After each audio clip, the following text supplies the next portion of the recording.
Quindikim is a posh, gothic, and over-the-top bar where you can play games to your heart's content. Our first two guests, Takashi and Machiko, enter a bar via separate elevators. They're a young couple who seem to not remember how they got there. They are welcomed by Dekim, a stoic and upright bartender. Dekim asks them about their recent memories. The couple remembers being on their honeymoon trip before waking up in this bar. With that said, Dekim proceeds to explain their circumstances. First, he can't answer any questions about where they are. Second, they must play a game. Third, they can choose their game using roulette. Fourth, they must stake their lives on the game. And fifth, they can't leave the bar until the game is finished. Takashi believes that what Dekim said is all nonsense, so he pulls his wife away to look for an exit, but they find they can't use the elevators, nor see any exit signs. They go back to Dekim to demand what's happening. The bartender reiterates they can't leave the bar until they've played a game and finished it. When Takashi asks what happens if they don't play, Dekim simply walks back and pushes a button to reveal several human bodies hanging upside down behind the bar. Takashi and Machiko comprehend that they'll both end that way if they don't do what Dekim says. Takashi turns to his wife and convinces her to go along with what he says.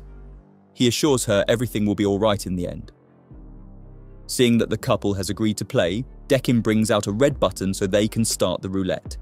It chooses the game of darts.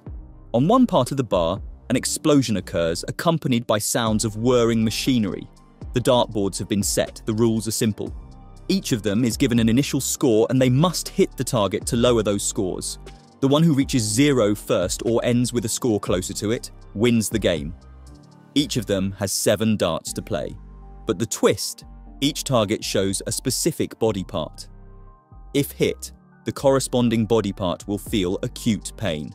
The greater the score of that target, the greater the pain. Takashi still thinks everything that Dekim said is garbage, but he goes first. He hits a target that shows a clavicle, and Machiko instantly feels the pain. He goes to his wife and checks on her. He doesn't find any visible injury. Machiko assures him she's okay. When it's her turn, she hits the target with a picture of lungs, causing Takashi to bend over in pain. He inspects his body to make sure there are no wounds. There's none, which makes the situation more confusing and terrifying. He charges toward Dekim and collars him. He's a doctor, and there's no way they should feel pain when the target gets hit. Dekim simply says this is a game where their lives are at stake. However, he offers a tip. They can miss the targets to avoid the pain, but it will mean Machiko will win. Takashi convinces himself it doesn't matter who wins.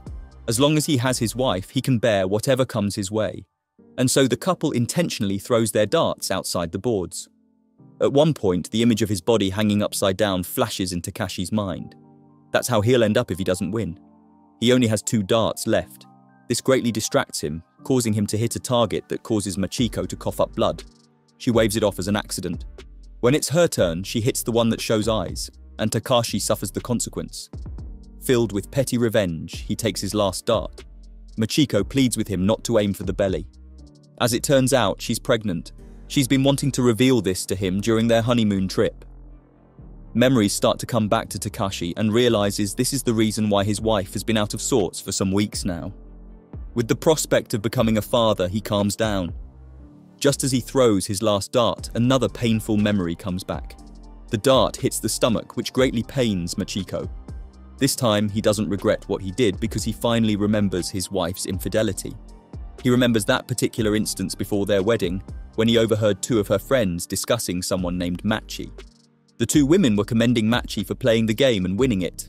They heard she's been married to a handsome doctor, but still seeing another lover in secret.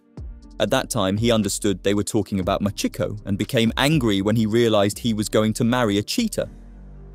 When he tells this to Machiko, she tries to explain, but he won't listen.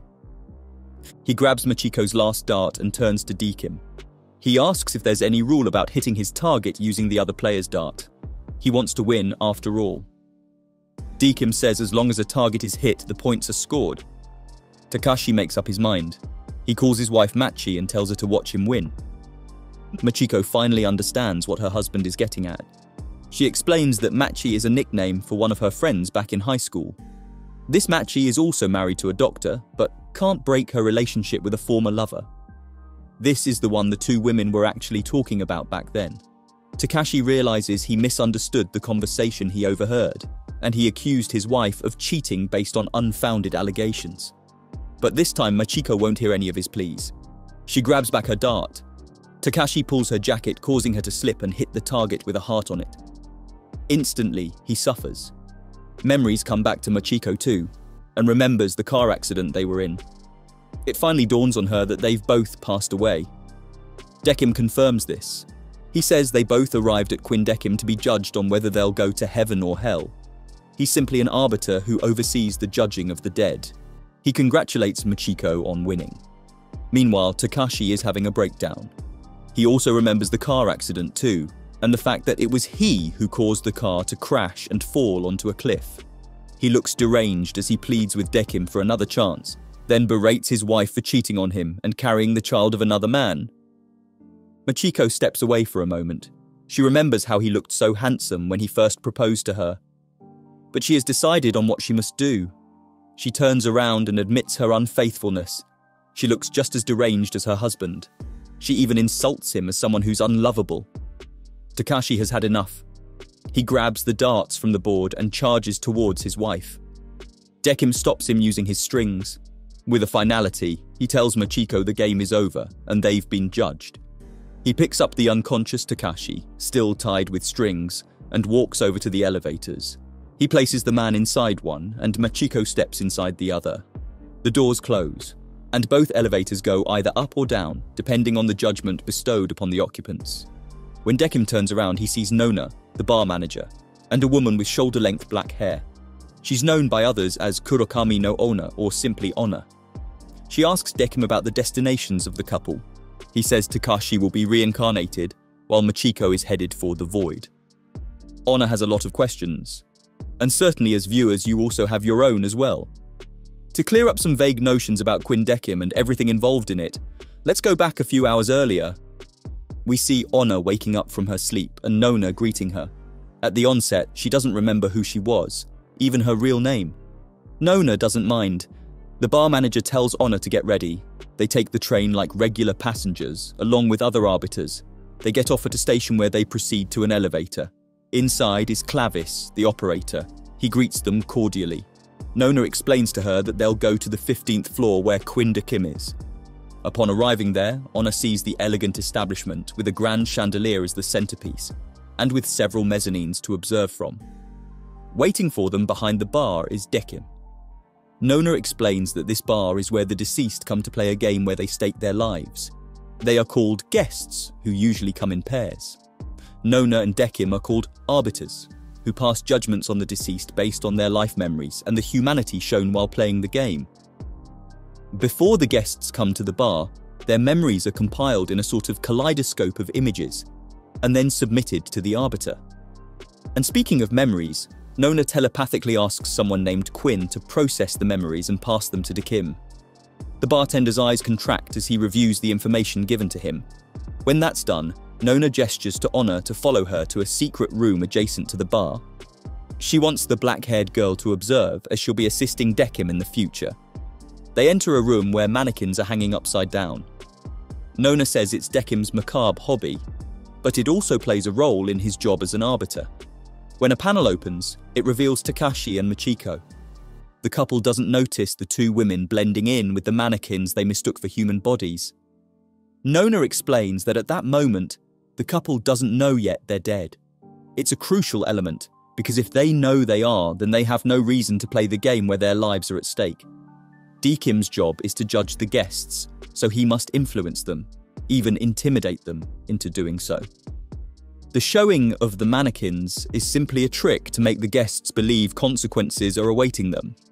When the guests believe their lives are at stake, it creates an extreme condition that taps into their basic and primitive emotion, fear. It greatly affects how they'll react during the game. Combined with their life memories, the arbiter observes the guests' behaviors and forms a verdict based on them. Nona and Onna proceed to one of the mezzanine floors to observe the couple. Even there, dummies are set up and clothed as if they're watching a theatrical show. Nona commentates on the progress of the game. She explains to Onna that the couple died during their honeymoon trip and it was Takashi who caused their car to crash because he suspected his wife of infidelity. She also explains that the shock of dying wipes their memories, but they forcibly come back at a crucial juncture of the game. It makes everything more exciting from an observer's perspective, but more disturbing and frightening from the player's perspective. Nona reiterates this is necessary for the arbiter to make his judgment. Another thing she explains is how the arbiter judges and the concept of heaven and hell. Aside from experience and good observational skills, an arbiter also uses his or her hunch to correctly guess the player's feelings at the moment. After all, they only have the memories as basis, but not the current thoughts of the dead. When a judgment is done, the deceased will either be sent to reincarnation or to the void to be lost forever. They simply call them heaven and hell respectively, since that's what humans can easily understand. After the game ends, Onna can see Machiko crying in sorrow as she looks at her wedding ring. Then it surprises her that Machiko turns around and admits to the cheating, even implying that the child is not Takashi's. A brief commotion ensues, but Dekim quickly pacifies both parties. After the judging, Nona, Onna and Dekim gather to discuss what happened. Onna expresses her disagreement with the verdict, specifically Machiko's. She says the woman might have indeed been unfaithful, but she truly regretted her actions. She might have also known what was to happen next, so she made it seem like she didn't love Takashi. That way, she could save his soul in exchange for her own. Onna adds that this is Machiko's way of expressing her love for her husband. If only Takashi hadn't misunderstood the conversation, the couple could have lived happily. Dekim is stunned to realize he may have made an error in his verdict. Nona grabs his bow tie and reprimands him. She says he shouldn't disregard the guests' feelings, as they can be expressed in a multitude of ways. After that, the two ladies sample one of Dekim's best cocktails, as he's very good as a bartender. Then Nona goes home, leaving Onna with Dekim. Her pristine house strangely blends well with the ruins surrounding it. Clavis asks how Onna was on her first day of observation. Nona frankly says the woman still has a lot of ways to go. Onna might be right about Machiko, but she didn't realize that Takashi was full of insecurities and didn't know how to trust. The couple couldn't live happily if they survived the accident. To introduce the next set of guests, we see a flashback of a boy saying goodbye to a girl, presumably his childhood friend. In the next scene, we see Dekim waking up a young college student from sleep. He directs him to the bar where a young, pretty lady is sitting, waiting and unsure. Dekim joins Onna behind the bar. Together, they welcome the pair to Quinn Dekim and explain the 5 rules of the place. Just like what Takashi and Machiko did earlier, the man and the lady search the place for the exit. While they're trying to open an elevator, the man turns around to see the lady's face full of fear. She asks him if he remembers his name. The man nods, saying his name is Miura Shigeru. The lady says it's good for him, but she can't remember anything about herself, even her name. They go back to Dekim, who implies that playing the game may help her recall. The lady wants to, so she agrees with Dekim. Miura gathers his courage and joins her. The roulette chooses bowling for them. The rules will be similar to a regular bowling game. The twist: the balls they will use will realistically depict each other's hearts, down to every pulse and beat. Miura will use the ball with her heart and vice versa. Thank goodness they won't feel any pain when they use these balls, but just the prospect of playing with each other's hearts, literally, is quite frightening. When Miura takes his ball for his turn, he screams at how realistic the heart seems, but when he gets over his shock, he finds it warm, almost welcoming. He starts having inappropriate thoughts about the lady, but he shakes his head clear. He starts his round and scores 8 pins. When it's the lady's turn, she shrieks at how lifelike it feels. The heart is beating fast, indicating that Miura is somehow nervous. She rolls the ball and scores 5 pins. Miura commends her for her good form, similar to professional bowlers. The lady thanks him for the compliment and flicks her hair. This jogs something in Miura's memory, that instance when he was saying goodbye to a little girl. He now remembers he used to have a playmate when he was young, and the lady reminds him of that playmate. He shrugs it off and continues playing. For the next couple of rounds, the pair enjoys the game. This is a rare feat considering the place where they are playing. Still, it feels nice for Onna to see some wholesomeness once in a while. After his 7th round, Miura takes his courage to make a wager with the lady. If he wins, she'll go on a date with him. The lady is surprised, but she agrees. As she rolls the ball for her 7th turn, she starts remembering things. She sees herself working in a bowling alley and Miura hanging out there with his friends. She realizes she's met him somewhere. When it's her 8th turn, she finally remembers where. She used to play with him when she was young, but she had to say goodbye to him. Along with this memory, she also recalls her name. She tells Miura she's Miyazaki Chisato. They used to play at the park, along with another girl named Mai. Miura is ecstatic to know she's his childhood friend. They greet each other as old friends, not knowing that Dickim is closely watching them. It's starting, he says, which prompts Honor to ask what he means. Dickim whispers the true memories of the pair, which makes Honor yelp with disbelief. But she can't spoil it. It has to be them who must find out the truth. They watch as the pair gets more comfortable with each other. Before his 10th round, Miura receives a promise from her that she'll throw a gutter ball so they can have that date. That's reassuring, but Miura has his pride as a man. He aims for a strike, but he also receives the full blow of his memories coming back. He had seen this lady working in a bowling alley and he found her cute. But his friends revealed to him something that everyone knows about her, except him. The next scene shows him confronting the lady inside the bus, and that was when the accident happened. He slumps on the floor as the reality dawns on him. She approaches Miura to find out what's happened. To her delight, he looks fine. He even teases her for falling for his ruse. When it's her turn, she gets ready to throw a gutter ball. Then her memories come back too. She sees the bright lights inside an operating room and then the image of her touching her new face. She realizes she's not Miyazaki Chisato. Her real name is Takada Mai, and she's been in love with Miura all her life. She decided to get plastic surgery to get a chance of him looking her way. But before that can happen, they both meet their demise in a bus accident. Dickim knows they've both realized their situation. To his and Honor's surprise, Miura still insists on having that date. Technically, he won the game, and both of them agreed to the wager. Miura says the present is important for both of them, no matter what happened before or where they'll go after. Dickim allows them to have their time together. Soon, both of them ride their respective elevators. Half of Mai's face reverts to its old look, reminding her of her feelings and the lengths she'll go through just to be noticed by the man she loves. Miura, on the other hand, feels good about spending more time with Mai, the childhood friend who's always been with him since. Both of them smile as the doors close. Perhaps in their reincarnation they can meet again. It's good to know that happy endings can happen in Quinn Dickim, but the same cannot be said for the next pair of guests. In the next scene, we see Misaki forcing a door open, while Yusuke watches her. It can be assumed that Dickim and Honor have already explained to them the rules of Quinn Dickim, and they think they can escape the place. Then Misaki gets an insight.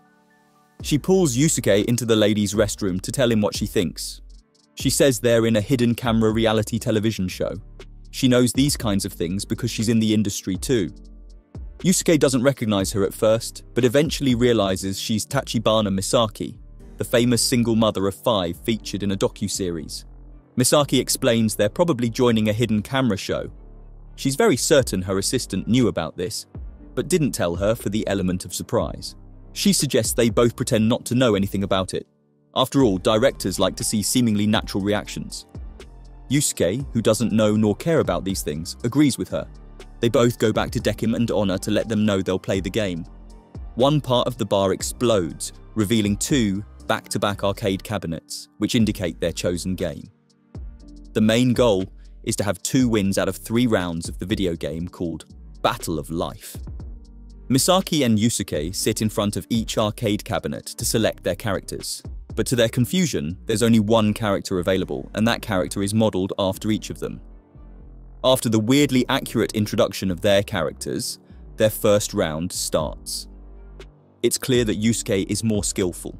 Misaki knows how to play too, but she did it when she was younger, and it's been a long time since. After a few minutes, Yusuke wins the first round. Seeing the KO on Misaki's screen prompts an onslaught of returning memories. In flashes, she sees her life. She fooled around in her teens and had a passionate affair which led to pregnancy and an early wedding. The marriage didn't last, though, because her spouse abused her. She met her next lover through her escort work. She could have all the romance she wanted while her children slept. But this ended in abuse as well. Yusuke approaches her. Misaki suggests he let her win the second round. That way, it'll make their game more entertaining to watch. She still thinks they're being recorded by hidden cameras, and a television crew watches them. He agrees. Their second round starts. Just as Misaki is about to win, Yusuke decides to fight back. They're unaware that Dekim is holding a device that can complicate matters. With a push of a button, Yusuke's joystick breaks, leading to Misaki's win. His loss prompts his memories to come back. His biological mother didn't want him. His parents divorced, and then his father remarried. His stepmother was kind to him, but he resented her. This time, Misaki approaches him. She pulls him back inside the ladies' restroom. There, she confronts him for not following their agreement. He says he only did it to make things not look scripted. However, he has suspicions that they're not really in a reality show. If they are, then why can't they remember how they were recruited, or how they even got there? She realizes he's telling the truth. So they approach Dekim to ask. He confirms they're not in any show, but he can't answer where they are until their game ends. Misaki recalls the hanging bodies behind the bar. It becomes evident that losing has dire consequences. She demands to know why she needs to play against Yusuke, who's clearly better than her. It's unfair. In his stoic and intimidating stance, Dekim reminds her that life is unfair, and that she should know it by now. Misaki gets another flashback where she was staring into space while breastfeeding her fifth baby, her face bruised from another failed relationship.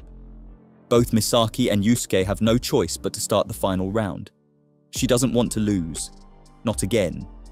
She does her best to beat her opponent. To her horror, her joystick breaks.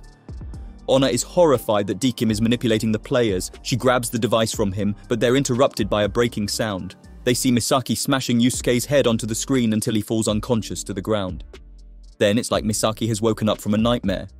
She orders Dekim and Onna to call for help, but Dekim orders her to finish the game.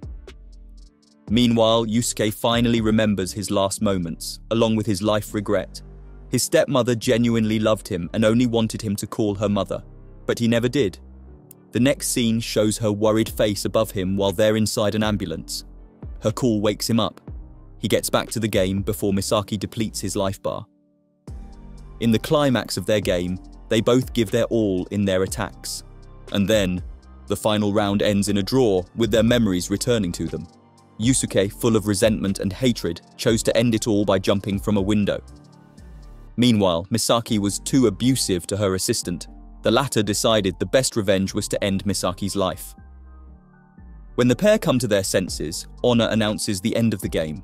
Dekim confirms that both of them have already passed, and they're here to be judged. Yusuke is filled with remorse. Even in his last moments, his stepmother's presence is there with him. How could he not see that before? He could have finally experienced the love of a mother. Yet he succumbed to his bitterness. Misaki, on the other hand, can't accept her fate. She's just starting the life she wanted. She's about to live happily with her children. Her life has always been unfair. Why must she be deceived until the end? She can't help but cry her heart out. Dekim can only give them words of comfort as a parting gift. In the end, Misaki and Yusuke ride their respective elevators. He'll be reincarnated, while she'll be lost in the void. So far, we've been seeing how Dekim does his job as an arbiter. Onna is getting used to being his assistant, although there are times when she disagrees with his way of making judgments, specifically the part about creating extreme conditions to draw out the darkness of one's soul. It's become apparent she's using her emotions and gut feelings to observe the guests because she's not privy to their memories. Her eyes are not the same as Dekim's after all, but this makes her more intriguing. One can only question her purpose as Dekim's assistant. We see Onna peacefully sleeping in her bed. She's been having recurring dreams about a boy and a girl playing in the snow. The boy's name is Jimmy, and he's the first one to take interest in the girl. The dream always ends when she helps Jimmy get out of a pitfall, her smile brightening his day. Onna wakes up confused but gets up to prepare for the day's work. As she selects her clothes, she notices a bright-coloured dress at the end of the closet. She wonders if it has always been there. When she arrives at the bar, Dekim is replacing the usual roulette with another that has the picture of the girl from her dreams. He says it was Nona who told him to put it up. She wants to ask the bar manager, but there's no time as the guests are about to arrive. Dekim receives their memories, however. There's something odd about the information. A few minutes later, a man and a boy arrive at the bar. Dekim asks the usual questions. The boy doesn't remember anything, but the man says Dekim looks familiar to him. When he's about to explain the rules, the man interrupts him to request some snacks. Meanwhile, on another floor of that establishment, Nona is playing billiards with a peculiar old man. He has a lotus flower on his hair and a lotus bud for his beard. He is Oculus, Nona's boss, and is said to be second to God. From their conversation, we know they've been playing since Nona became an arbiter 82 years ago. Their game of billiards is held on a cosmic table, their cue ball is the sun, and the other 8 are the planets of the solar system. Oculus comments on how long Nona has been working as an arbiter. As such, there's no shame if she does something to alleviate her boredom in her job once in a while. Arbiters can't stop passing judgments, so what's a little bit of spice in their task? Oculus fails to shoot the moon with the cue ball. Nona takes her turn and then wins the game. Oculus doesn't want her to leave because she's his favourite opponent, but Nona has to go. She leaves with Clavis. Back at Quindecim, the man suddenly remembers who Decim is. Fearing to play another death game, he takes the boy hostage and demands not to go through it again. Decim distracts him with a tale about spider threads before capturing him and pinning him on the wall. But to his horror, the boy has done something to Honor. She falls asleep on the floor. As it happens, the boy is simply the disguise of another arbiter named Ginty. He's there to demand why Decim hasn't passed on his judgment on that woman. As it turns out, Honor is another guest whom Decim is supposed to judge. But on the day she arrived, she clearly remembered that she had died, making it useless for him to prompt her to play a game. He decided then to erase all of her memories with Nona's permission and extend her judgment period. That's how Honor ended up as his assistant. Ginty can't accept this. An arbiter and a human couldn't and shouldn't be on the same side. A brief but destructive battle ensues between Ginty and Decim. Just in time, Nona and Clavis arrive, stopping the fight. She reprimands Ginty for being hot-headed. Then she turns to Decim to remind him about the so-called Quinn's memory test. It's a kind of ruling regarding the memories received by the arbiters. There is a separate section, the Information Bureau, that edits down the memories of 2 guests, compresses them into a mosaic-like frame, and passes them down to the arbiters. This compressed version is one of the bases for judging. Without this, the arbiter can't create the necessary conditions to draw out the darkness in their souls. Decim only received 1 set of memories, from the man who is actually a decoy mannequin with false memories. He didn't receive anything about the boy. When this happens, the judgment must be cancelled. After scolding Decim, Nona leaves while Clavis stays behind to clean up the dummy decoy. Ginty still wants to stay to force his fellow arbiter to pass judgment on Honor, but Clavis reminds him he has guests arriving soon while Decim can take the day off. With no choice, the red-haired arbiter and the elevator operator leave Decim. He looks at Honor, who's still asleep. He brings her back to her quarters. Honor dreams again about the boy and the girl, but this time she finds out that the girl's name is Shava. Speaking of guests, a girl named Mayu Arita gets out of the elevator. She's a peculiar girl who wears a teddy bear ponytail and thick makeup. She arrives at Viginti, the bar assigned to Ginty, located on the 20th floor. It has a different ambience than Quindecim, such that it resembles an izakaya, a Japanese traditional bar. Mayu doesn't notice the other guest waiting, but when she turns around, she receives the most pleasant shock of her life. The other guest is Harida, one of the members of the popular idol group CHA, and he happens to be Mayu's favourite. She can't help but get giddy at finally meeting the idol who has influenced her life. Ginty, who looks a bit annoyed by Mayu's loud character, gets their attention. He skips the introduction and straight away tells them they have to play a game. Harada tells Mayu that, according to Ginty, they can't leave the place until they play the game. With her exuberant personality, they're probably the most chilled guests we've met so far. The roulette chooses the game Twister for them. Ginty leads them to a more spacious adjoining tatami room. In the centre, the Twister mat is already laid. It has rows of blue, red, yellow and green dots. In front of them, a board with a picture of a Kakeshi doll surrounded by a circle of dots similar to that of the Twister mat is displayed. Standing in front of it is Memine, Ginty's cat. The rules are simple. The spinner, which is the board, will instruct them on what body part to place on which dot. If one of them falls or lets another body part touch the mat when not instructed, they lose the game. Without ado, Memine presses the red button, spinning the board. Mayu is the first player, and she has to place her left hand on a blue dot. Next is Harada, who must place his right foot on a yellow dot. The game progresses with both players twisting their bodies closer to each other. For Mayu, it feels like heaven. She's a fan, and every fan dreams of getting close to their idols, much more to interact with them. She's living the dream, and she's getting a kick out of it. Harada, on the other hand, maintains his idol personality, meaning he acts kind and enthusiastic, but not being 100% genuine.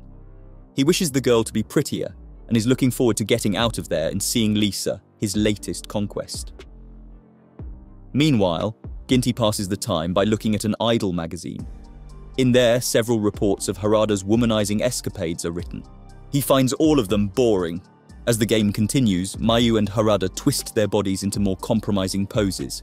Any ordinary person will find them awkward and embarrassing. But Mayu enjoys the moment, and Harada tolerates it. However, there comes a point when they both feel tired. In addition, Mayu feels the need to relieve herself. When they ask Ginty if they can take a break, the arbiter simply tells them no. It's time to make things more interesting. He tells the pair they can't get out of there until the game ends, and if they're unlucky, they will lose their lives. He brings out a device similar to what Dekim used earlier. At the push of a button, the playing field changes. The face of the Kakeshi doll on the board becomes creepy. The dots on the mat suddenly show symbols. With a sinister look, Ginty tells them the real game has just begun. Mamine spins the board, instructing Mayu to place her left hand on a red dot. Instantly, the mat turns into a flat-top grill, burning their skin. Next, Harada places his hand on a green dot. The mat changes into a huge fan and starts blowing strong winds onto them. Mayu places her foot on a blue dot next. Suddenly, the whole mat freezes, affecting all their extremities. When it's Harada's turn, he finds his foot has been frozen. If he doesn't do anything, both of them will end up being frozen alive. With his resolve as an idol, he lifts his leg, breaking his frozen clothes in the process, and places his foot on a yellow dot. Mayu is amazed, and is reminded of that moment when she first fell in love with the idol. Their troubles are far from over. The rest of the mat falls, leaving only the dots where their hands and feet are placed. Far below the pit, large spikes are waiting. Ginty says the game will end when one of them falls. It's clear from his expression that he sees the darkness of their souls as a form of entertainment. This dire situation can make anyone panic, but not Mayu. As mentioned earlier, she's a peculiar girl. While Harada is panicking and even considering pushing her, Mayu thinks about different things. She badly wants to pee. But between embarrassing herself in front of Harada and the spikes, she'll gladly choose the latter.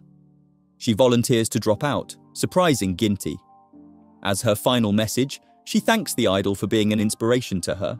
This rare chance of playing a game with him, no matter how bizarre, is something she'll cherish in the afterlife. Despite the rumors about his womanizing, she'll still consider him the best entertainer, because he's always specially treated his fans. Her statement forces a memory onto him. The memory of Kana, one of his fans who became his lover. He carelessly broke her heart, which led to her untimely demise. Harada was devastated then. As Mayu lets go, he realizes he can't let it happen again. He manages to grab her hand. He tells her he's actually indebted to his fans like Mayu, who's always supported him in his career. However, the end is inevitable. Harada lets go and Mayu falls. That's when their memories finally return. As Mayu falls, she remembers accidentally slipping on a soap bar and hitting her head on the bathroom floor. She finds it unbelievable to die a senseless death as she falls straight onto a spike, which suddenly turns into a squishy bubble. When she gets up, she realizes she's finally peed. Meanwhile, Harada remembers that Lisa is Kana's sister, who's out to take revenge on him. She left him that morning with a service tray that contained a bomb. In the aftermath of the game, both men are back in the bar. Ginty holds Mamine in his arms. He's baffled by Mayu's behavior, while Harada mourns Kana's death. Mayu comes in after freshening up and changing her clothes to a kimono. She looks fresh and much prettier that the two men don't recognize her at first. But Harada approaches her and compliments her style, which makes Ginty annoyed. Later, Dekim, Honor and Clavis are invited to Viginti to watch a little show courtesy of Harada and Mayu. We see Oculus playing cosmic billiards alone. He recites the 3 absolute rules for the arbiters. 1. Arbiters cannot quit making judgments, for that is the reason they exist. 2. Arbiters cannot experience death, for that would make them close to being humans. 3. Arbiters cannot feel emotions, for they are dummies. He set these rules to promote efficiency in their roles, but he's gotten wind of what Nona's trying to do. He intends to find out more about it. The black-haired woman who's only known as Honor wakes up after dreaming the same dream again. She can't understand why she keeps on dreaming about Jimmy and Chavot. She gets up to get some water. On her way, she finds a book that's different from the ones about alcoholic cocktails and beverages. When she looks at it, she discovers it's a children's book titled Chavot. The front cover shows a picture of the same characters in her dreams. Without warning, a flash of memory comes back to her. The one where her mother was reading the story to her younger version. She goes back to her bed, processing what she just realized. Chavot is her favorite storybook as a child, and she's dead. She reports to Quindikim earlier than usual, bothered by what she just found out. She asks Dikim about the book, who tells her he has no idea about it. She wants to ask questions. The arbiter seems to understand what's happening, but smartly holds his tongue. After a moment, he offers a possible explanation for the book. It might have been left by Quinn, the former arbiter for Quindikim. Then he relays his last day as a trainee. We see in a flashback that Nona is bringing Dekim and Ginty to Quindikim as part of their last day as trainee arbiters. She introduces them to Quinn, who is also spending her last day there, as she'll be assigned to the Information Bureau the next day. Nona hands the trainees their devices, which they should use to create an extreme condition. They proceed to the mezzanine where they can observe the couple, who will be Quinn's last guests. The arbiter looks formal and serious, far from the bubbly persona she showed earlier. The couple plays billiards. Dekim and Ginty watch as the couple play their first round. At one point, Ginty uses his device to alter the man's shot. However, Dekim doesn't use his until the end of the game. When they ask him later on, he simply says he forgot. He was concentrating on what the couple was thinking, yet he never got any idea. He expresses his stance on respecting souls who've lived their full lives, so knowing what they currently think is a way to show it. Ginty is annoyed by this. He thinks the opposite. Humans are idiots. That's why they easily fall for the conditions they manipulate for them. Nona emphasizes the importance of the device in drawing out the darkness of one's soul. It's necessary because it provides the arbiter with ample evidence for judging. It's good to have different ways of judging. But regardless of whether they respect the souls or find them foolish, the bottom line is that they are arbiters who must do their job. As their senior, Quinn gives them advice. They must find what they treasure the most, no matter what it is, to help them with the judging. Back to the present, Dekim proudly shows his hobby to Honor. Using the discarded dummies, he dresses them up just as how he saw the guests who have made an impact on him. This explains the several dummies that line the mezzanine, and even the one that looks like she's playing the grand piano. He admits not remembering anything about them, as the memories he receives are also wiped out to avoid overloading. This is his way to show his respect, even if he can't remember them anymore. While they are having a peaceful meal in Viginti, Ginty's patience is being tested. He still hasn't passed judgment on Mayu, while he's sent Harada to the void. Her presence is seriously vexing him, challenging the norms he used to be comfortable with. Mayu's compassion bothered him. Remember, during her and Harada's game, she chose to sacrifice herself, something that Ginty very rarely sees in his other judgments. To him, being an arbiter is a simple matter. You judge souls, send them to either reincarnation or the void, that's it. That's how they're meant to be. So, knowing Mayu and her flawed character is making him question the right judgment he should pass on to her. Perhaps he's seeing a part of the reason why Dekim postponed Honor's judgment, when he doesn't like it. He can't comprehend the nuances of human behavior. That's why Mayu irritates him. On the other hand, Dekim, despite his unattached countenance, tries to understand the subtleties. In Nona's residence, she receives a visit from Quinn. She finally has her day off from the Information Bureau. She expresses how hard the work there is. The death rate is 7,000 per hour, which means they have to work double time to compress all the memories they receive. Nona says she has faith in Quinn to be excellent in her job. Then the latter asks how the experiment is going on. As it turns out, Nona intentionally planted human emotions into Dekim.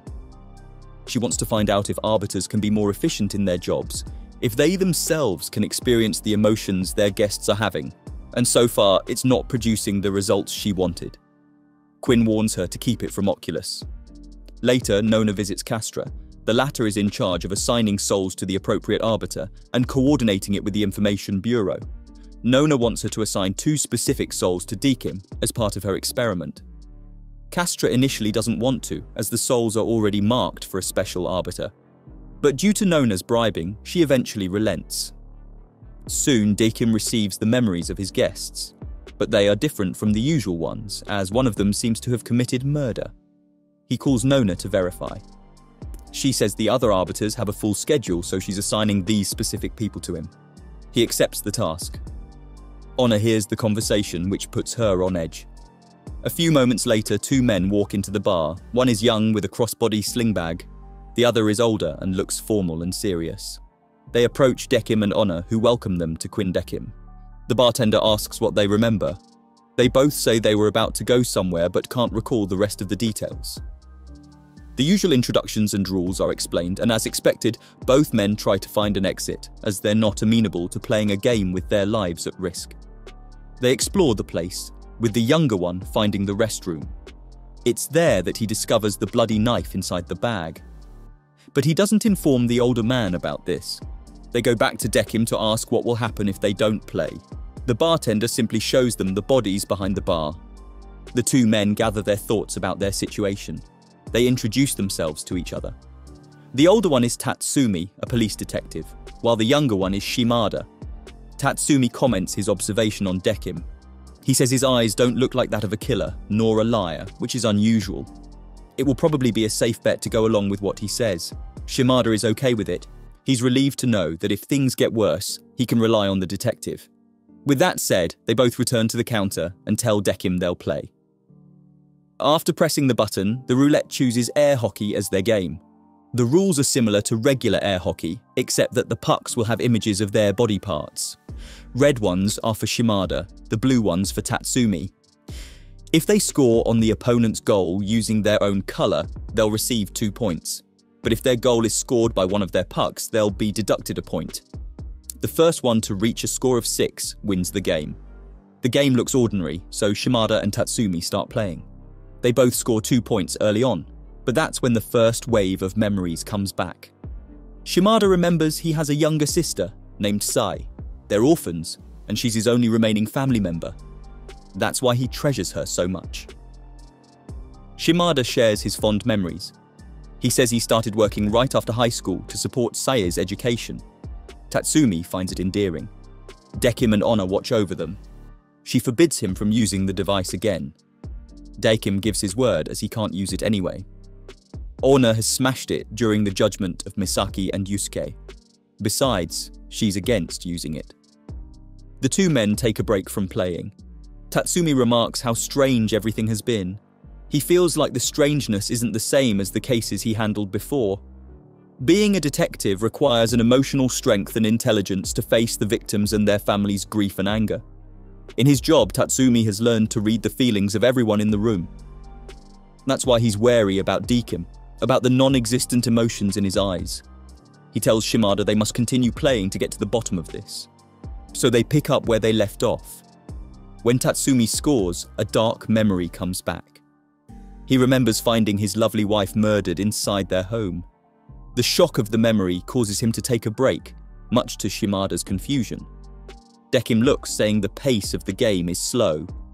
Perhaps the sudden, vivid return of such dark memories is too much for them to handle. Honor contemplates, before deciding that she wants to take a look at the memories submitted. Dekim is surprised, but promises to request for it. Tatsumi now recalls all the major events before arriving at this bar. He remembers how his wife reminded him of his birthday, an event he'd forgotten due to busy work. But because of some hooligan who took away his wife's life, Tatsumi fell into the spiral of obsessive revenge. This affected his work and his well-being. Meanwhile, Shimada sits on the floor, still scared about the knife in the bag. When he hears Tatsumi coming back, he stands up, but becomes wary of the change in the detective's eyes. They play the game, and this time it's Shimada who remembers. He recalls coming home one day and finding his sister bruised and wretched. He's suddenly reminded of his goal, to find the perpetrator who did this to Sei and exact revenge. Both men realize they need to go somewhere to do something important. It's at this point that Dekim and Honor approach them. Dekim says the time is up, so they'll play the linked format of the game. This time, when they hit the puck, the body part associated with it will feel excruciating pain. The game will only end if one of them scores 6 points. The detective tries to look for any signs of bluff, but he can't find any. Tatsumi asks Shimada what it is he needs to do. The latter reveals he needs to find the stalker who assaulted his sister. He recalls asking police's help, but they didn't do anything. So he vowed to find that man and end his life. Tatsumi smiles as he reveals he has a similar purpose as well. He reveals he's been looking for his wife's murderer. Once they get out of there, he'll continue his search to exact revenge. While the men are contemplating their goals, Dekim calls the Information Bureau to pass the memories of the guests to Honor. Soon, she receives them. It's a jumble of images, indistinguishable from each other. But they all carry immense anger and the thirst for vengeance. It's too much for her, the heavy burden of those emotions. She realizes this is why arbiters are who and what they are. They don't have the capacity to feel for their guests. Dekim explains most of the time they find it hard to decipher the memories. That's why, aside from those, they rely on their observation and their capacity to manipulate the situation to bring out the worst in humans. This is their job as a judge. Back to the two men, they decide to finish the game. Tatsumi scores first, hitting the puck with Shimada's stomach. Instantly, he feels acute pain on that body part as another memory returns to him. He recalls he was on his way to the perpetrator's apartment. There, Shimada took matters into his own hands and stabbed the man. He now realizes why he's carrying the bloody knife. But he also remembers that Sei mentioned there were two perpetrators. The other one simply stood there, watching as the man violated her. Shimada's revenge is not yet complete. They play, and Shimada scores. This time, he hits the puck with Tatsumi's heart. The detective falls backward as he remembers another crucial memory. He'd already tracked down his wife's murderer and had taken his life. At that time, he heard his wife's voice thanking him. That was when he crossed the fine line between justified revenge and obsessive vigilantism. Shimada attempts to call for help, but Dekim insists on finishing the game. The current score is 4-4, and if Shimada takes this chance, he'll win. He doesn't care about the game anymore, but Tatsumi convinces him to continue. To carry out his revenge, he must sacrifice something. As a detective and someone who lost a loved one, he understands too well the need to complete a personal goal. If it means sacrificing his life so Shimada can get out to achieve retribution, then he'll gladly do it. In the final, intense round, Shimada manages to score a goal, making him the winner and causing Tatsumi to drop to the ground in extreme pain. Tatsumi eventually remembers how he died. He remembers looking up at the pictures of victims of a serial stalker. He checks again the profile of the man before going to his house. That's where he gets stabbed, by none other than Shimada. Tatsumi realizes he's seen the name Shimada Sei on the filed pictures of stalking victims. It's only now that he's making the connection that she's the sister Shimada was talking about. He gets up, picks up the knife and looks at it with disdain. Shimada could have used a different knife, not the one drenched in the stalker's blood. He asks Dekim if he's dead, and the latter confirms it. He adds he's an arbiter, and they're at the Tribunal of Souls. Shimada is confused. Tatsumi reminds him what he's done, and that's when everything comes back to him. He remembers throwing up after his first kill. Then he heard someone entering the apartment. Without thinking, without considering the consequences, Shimada stabbed the man. He didn't know at that time it was Tatsumi, and both didn't know they'd be seeing each other again at the tribunal. It looks like an unfortunate accident of mistaken identity, except that it's not. You see, ever since dealing with his wife's killer, Tatsumi has become a vigilante. He's tracked down all the stalkers, those whom he considers society's garbage, and takes it upon himself to execute the justice they deserve. He looks at Dekim and considers himself just like him, an arbiter. At the time of his death, Tatsumi had been tracking down the same man that violated Sei. By his own admission, he knows what happened to Sei, and yet he simply stood there watching. When Shimada demands why, Tatsumi says this: how can he carry out his own version of justice if there's no victim? If he helped Sei at that time, then there's no reason for him to track the perpetrator. He has no justification to pass on his judgment to that man. He decided then to let the deed be, so he can revel in the glory of chasing and handing down punishments. This twisted kind of thinking is simply too much to bear. Shimada charges toward the detective, but Dekim uses his string to stop him. Honor whimpers for them to stop, but Dekim says the judgment is not yet done. He turns to Shimada and asks him what he wants to do. The latter declares he wants to take Tatsumi's life again. Dekim clarifies he can't do it again, but he can induce excruciating pain by stabbing the pucks with his body parts. This option stuns Shimada and it seems like he won't consider it. Honor steps in and demands Dekim to stop. What he's doing is not passing on judgment, but plainly inflaming the grief and hatred harbored by the guests. Dekim doesn't know how it feels to grieve, to feel wrath. He hasn't even lived. How can he give a fair judgment if he's a passive observer? He's no different than what Tatsumi did. Dekim is shocked. Honor has awakened something inside him for the first time, and it's something he's unfamiliar with. However, Tatsumi negates everything she's said.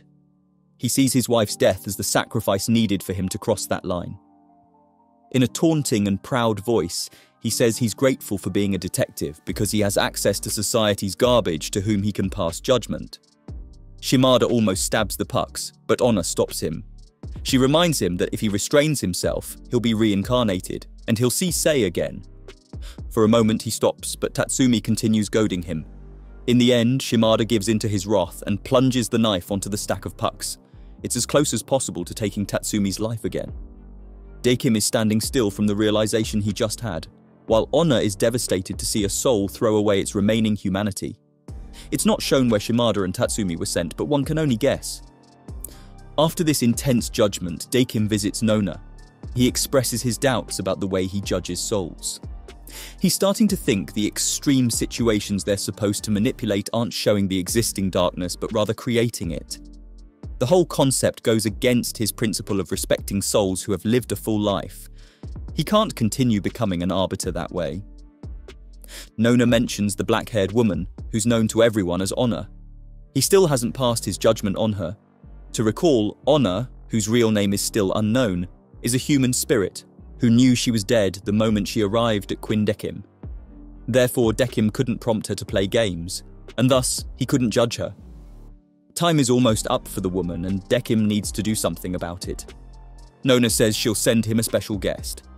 That way, he may find time to think about what he must do. He returns to his quarters, where he sees Honor lying in her bed. He notices the skin peeling from her wrist. It's nothing gruesome, rather, it looks like the paint chip is peeling from a mannequin's body. Dekim figures she has discovered her death, but her memories have not come back yet. Eventually, he convinces her to go back with him to the bar. A new guest is about to arrive, but this time, Dekim opted not to receive the guest's memories, so he doesn't have any idea about him or her, nor the suitable game that will be chosen by the roulette.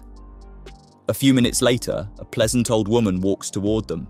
Dekim explains the rules of the place, removing the morbid parts since the situation doesn't call for them. He simply tells the grandma he'll let her go after playing the game. The old woman is chill with it, so Dekim rolls down the roulette. It chooses the game Old Maid. The rules are simple. They must place a pair of cards onto the table, with the goal of discarding all the cards from your hands. The last person to have the joker loses the game. This time, Dekim joins them. He explains that instead of regular illustrations, the cards feature an object or a person related to each one of them. The old lady is pleasantly surprised by this. She introduces herself as Wimura Sachiko, a manga artist. She recognizes some of the illustrations as her previous works. She feels nostalgia and pride upon seeing them again. She turns to ask their names. Dekim introduces himself, but Honor says she doesn't know hers. With that, they start the game. Soon, they arrive at the point where they must pick a card from one another in rotation to find a pair for their existing cards. As they play, Dekim picks a card with a Kokeshi doll. This reminds him of his conversation with Ginty about being an arbiter. As always, Ginty views their job in black and white. They are arbiters because they judge souls. They judge souls because they are arbiters. It's like how humans live, only to die in the end. There's no special meaning in it, and so is judgment. But deep inside, Dekim disagrees. Sachiko is enjoying their peaceful game. At one point, Honor picks the Joker card. It features a pair of ice skates. Something about it makes her think, but she doesn't know what. Meanwhile, at the Information Bureau, Clavis accompanies Nona to visit Quinn. Nona wants to retrieve the black-haired woman's memories before they are supposed to be compiled. Quinn finds it under the large mound of memory bags. Then, Nona requests her to recompile it. It will help Dekim in judging Honor and will aid in her experiment as well. Back to the trio, Sachiko pulls a card that shows a young boy holding a trident while riding a large rooster. That's when she realizes this place isn't ordinary. With that card, she wins the game. Then she asks Dekim to tell her the truth if this is the afterlife. Dekim confirms it, adding that people come here after they die so they can be judged. Sachiko says she suspected it after seeing Mew, the boy riding the rooster. She says Mew was a character that only existed in her mind. She was supposed to draw him but never got that chance to. That's why it surprised her to see him illustrated. She thanks Dekim for giving her a chance to play and to see her artwork again. She and her husband were childless, so she treated her work as her children. It feels like a good dream to see them again, she says. She also adds she's better off not knowing how she passed away because she knew she lived a good life. Dekim and Honor continue playing. Eventually, she picks up a card featuring Shavo, the character from her dreams. She pairs it with Jimmy and puts them on the table. Sachiko recognizes the characters from a children's storybook she once read. It is about Jimmy, who fell in love with Shavo, who happens to be deaf. But the little girl managed to return the feeling through her smiles. Sachiko says there are a lot of ways to express love, especially when words fail. That's when the black-haired woman starts recalling her memories, the one where she was young and was asking her mother to read the book Shavo to her. She liked it because of the girl's smile, which she mimicked. It's an endearing memory that helps her remember her name, Chiyuki, which when written means knowing happiness. All of a sudden, she misses her mother very much. But the game continues. In the end, she loses after picking the Joker with the ice skates. After the game, they walk Sachiko to the elevator. Dekim lets her take the cards with her illustrations. Then she says her final thanks and bids Dekim and Chiyuki goodbye. After that, Dekim tells Chiyuki his stance on judging. It's not that humans live, only to die, but it's because they lived that they someday die. There's a point in living, and so in judgment. He wants to know how he can do his job by considering emotions in his observations, so he asks her to show him. Dekim only wants to understand more about human emotions, but someone in the higher-ups is not happy about it. Oculus, after peeking into Clavis's mind, has found out what Nona is up to. He finds it foolish to change what is already established. In Quindakim, we see Chiyuki all dressed up. She wears the fancy dress she's seen in her closet before, the one she used to wear when she was a figure skater. She's surprised to see one part of the bar turned into a large skating rink. Dekim welcomes her and remarks how lovely she looks in her suit. As she puts on her boots, Dekim is reminded of the first day he met her. As usual, he greeted her like any other guest, but to his surprise, she asks him what she's doing there when she's supposed to be dead. What's more, she sent him a teary smile as she asked why she died. Perhaps this is the first time he thought about living and dying, and his purpose as an arbiter. He later called Nona for assistance, but decided to do the judgment himself. For what reason he didn't know then, and that's how Chiyuki became his assistant since then. At the other side of the rink, Chiyuki remembers the book Shavo.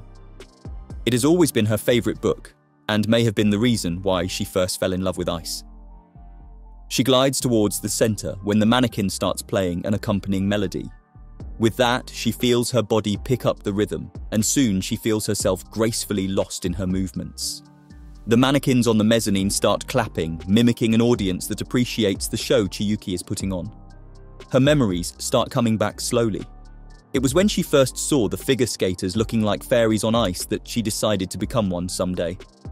Her parents supported her, especially her mother. She had a wonderful childhood, and it seemed like all was well then. Her movements are fluid, her posture elegant. It only showed that she loved to skate. She recalls her first win as a figure skater. It was such a treasured moment she put her trophy next to her favourite storybook. She continued her career while attending high school. She moved on to winning her next competition, and soon she graduated, making her parents proud. She attended college, found new friends, and even had a romantic relationship. She carried on with her figure skating, training, and preparing for her first university competition. All in all, she lived a good life, she was happy. But as always, not all good things last. Just as the music abruptly stops, so does her career. From her memories, she finds out she suffered a serious knee injury, and there was no hope to turn it back to the way it was. At the present, Chiyuki's right knee peels off, exposing the dummy within. She now remembers how it all went down from there. She relates to Dekim her story. In her last competition, she badly hurt her knee. The doctor said this would prevent her from skating permanently. Her friends cried for her, offering words of consolation. At that time, she didn't understand the comfort they were giving her, She was aware she couldn't skate again, but that didn't make it hard for her. She had other important things, like her family and friends she could focus on, and yet that wasn't it. It is only now that she realizes it's because she has lost herself. When she found out she couldn't do what she'd always loved, she'd lost her essence. And her family and friends all became strangers because they couldn't possibly understand the void it created inside her. Because of that, she started hating herself. And that led to her decision to take her own life by slashing her wrist. Chiyuki thinks it's wrong for people to try to understand each other, that life is that way. Figuring that out after her death is a bit cruel. But Dekim asks if it's wrong to understand what she's currently feeling. Outside the context of being an arbiter, he genuinely wants to know. Since he's never lived nor died, Chiyuki's emotions are as close as he can get to experiencing becoming a human. He tells her he's truly grateful to have met her. After their heartfelt conversation, he prepares a cocktail for her. He calls it Memento Mori. As always, it tastes good. However, after a few seconds, she falls asleep. Dekim apologizes. In his mind, her judgment is not yet done. Later, he calls Quinn at the Information Bureau to send him Chiyuki's memories. Meanwhile, at Viginti, Ginti has finally come up with a plan to judge Mayu. He props a sleeping Harada on the couch, which makes her extremely happy. She thinks he's come back from the void. But in truth, it's just a mannequin. Ginti offers her a deal. He can retrieve Harada's soul if Mayu chooses another one in exchange. To make it easy on her, he shows a picture of someone as a candidate. That someone looks suspiciously like the man who owns a deadly black notebook. Mayu loves Harada, but she can't possibly sacrifice another soul for her selfish wants. She asks him to describe the void. Ginti says it's a space where the mind wanders in regret, terror and despair. A graveyard of souls. Harada is currently there. She can save him, but at a heavy price. Ginti says humans have always clung to life when presented with a situation that will endanger theirs. This makes it easy for him as an arbiter. He never second-guessed his judgments until that point when Mayu chose to sacrifice herself. Now he's certain what Mayu will choose. However, to his surprise, she chose to go down there and save Harada herself. Ginti walks her to the elevator while she carries the mannequin. He still wants to know if she lived a meaningful life. Mayu isn't sure, but she chose to dedicate her life to Harada. In that sense, her life must have had its meaning. And with that, the door closes, leaving Ginti contemplating. The elevator descends fast. Mayu's and Harada's skins are peeling, exposing the dummy within. Before everything goes black for Mayu, she witnesses Harada opening his eyes. After that, two yellow lights combine to become one, leaving the dummies on top of each other, holding hands. Meanwhile, Nona is about to leave her residence when Oculus finally corners her. Fortunately, she evades his lotus flower, but she has no choice but to tell him what she's done. She tells him arbiters are not merely puppets. They can have the ability to acquire emotions, making them closer to being humans. She believes this will change the way arbiters judge. Oculus laughs at this. They are all the same inside. Dummies. There's no point in changing what has always been done. Back at Quindekim, Dekim carries an unconscious Chiyuki inside the elevator. He asks Clavis to bring them to the lowest floor. The elevator operator obliges. In the next scene, we see Chiyuki waking up from her bed in the living world. She thinks she can't possibly be alive again. She checks her wrist and knee, and sure enough, they're still peeled off. Dekim enters the room and looks around. He takes the dolls of Jimmy and Shavo that were sewn by her mother when she was young. Chiyuki says everything feels like a dream, but he corrects her. He says this is the reality, 3 months after her passing to be exact. They look around the house and see that it's been well maintained. Memories of peaceful moments come back to Chiyuki, but she sees the small shrine her mother built for her. That really hit home the fact that she's gone.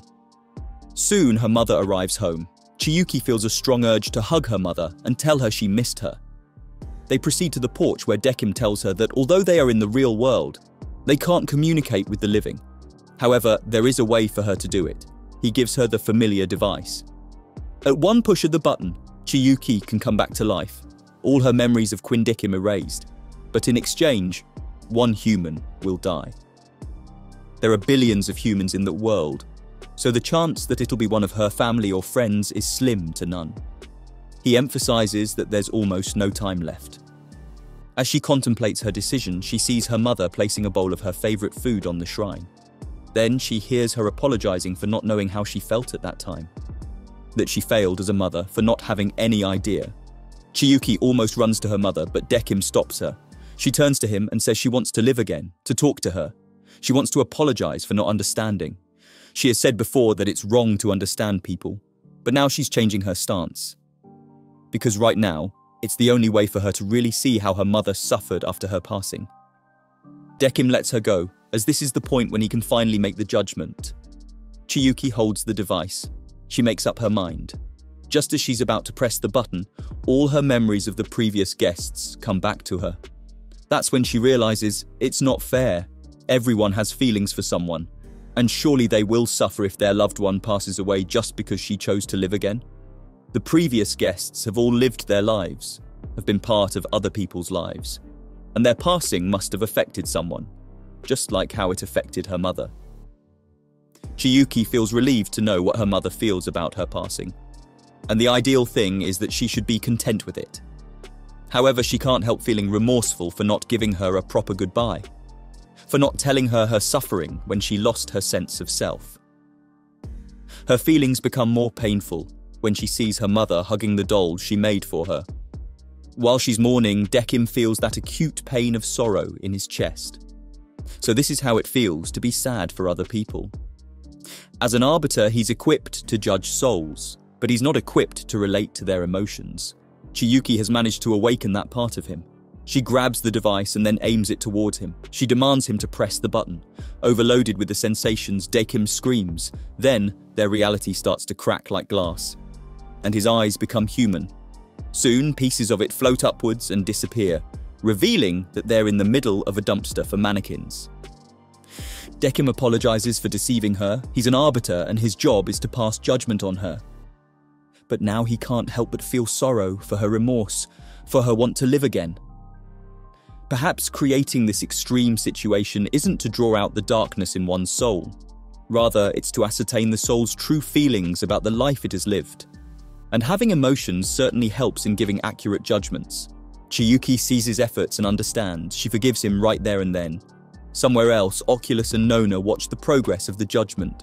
Oculus doesn't understand the point of making the arbiters suffer. Nona counters that judgment isn't a mindless thing to do. Suffering, yet remaining firm, is the point of living, and should be for judging too. Dekim and Chiyuki walk out of the floor with the dolls of Jimmy and Shavo safely hidden in Dekim's pocket. After a few moments, he's walking her to her elevator. It's been a significant experience for both of them, but their companionship must come to an end. When he asks her if she's glad she lived, she says yes. Dekim then vows to be the arbiter whose guests can say they've lived full lives, regardless of their judgment. For her last request, Chiyuki asks him to offer a smile to his guests from then on. Dekim tries, but still needs a lot of work. However, as the door slowly closes, he finally gives her a small but genuine smile. So she gives him a full one before heading to her reincarnation.